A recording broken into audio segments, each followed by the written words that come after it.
I'm the founder of MOYA Power, and I'm researching and developing an alternative wind energy harvester. But I understand that when we say energy harvesting, the first thing you may visualize are these large-scale solutions spanning across these open fields. But this is not the space that I'm looking into. What I'm really aiming to do is to bring our energy solutions closer to home. So really to harvest it right from where we use it and where we need it. So therefore we need to look at the city environment. And the city is fragmented, and because of this, the sources of energy are very different.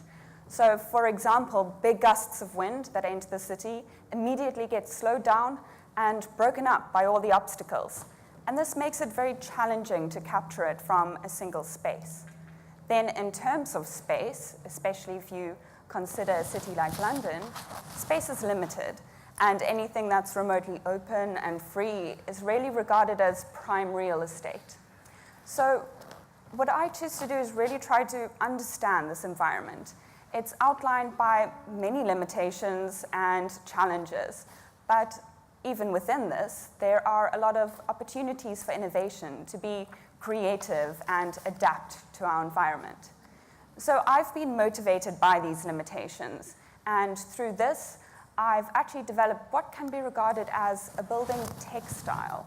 It is a lightweight, flexible sheeting material that scavenges off wind energy.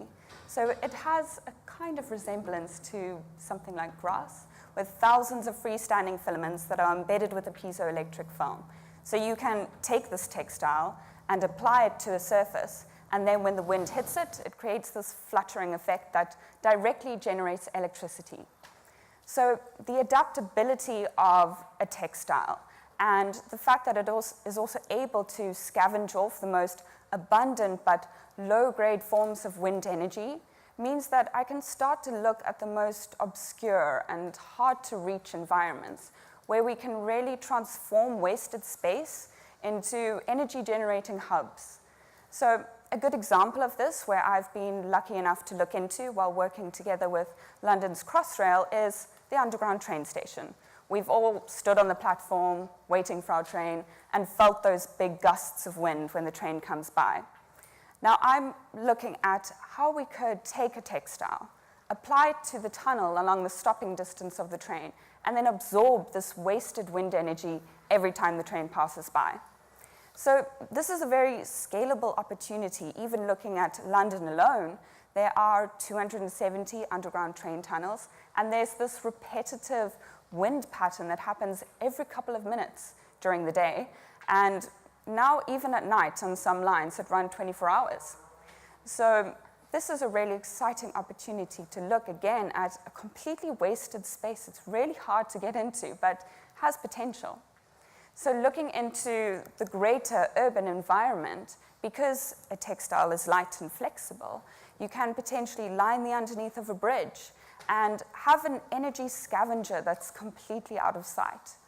Or we could actually try and overcome aesthetic barriers and create these dynamic facades. As this textile is also semi-transparent, you could also apply it directly to the surface of glass buildings. Or what I find really exciting is the potential to give it to our architects as an integral building block, for them to incorporate it at the beginning of their designs, where they can change the shape and form of a building to manipulate airflow and really target certain locations where you can apply an energy harvester. So we all understand that we need to transition towards a carbon neutral city, and for me that really means that we need to be creative and we need to adapt to the environment we're in. There are a lot of exciting things that we can do. So with the potential of a textile, for example, like what I'm trying to develop, we can look at these wasted spaces and scavenge off energy to perhaps power more journeys or satisfy local energy needs through micro-generators. So thank you so much for having me here today, and I hope you enjoyed it.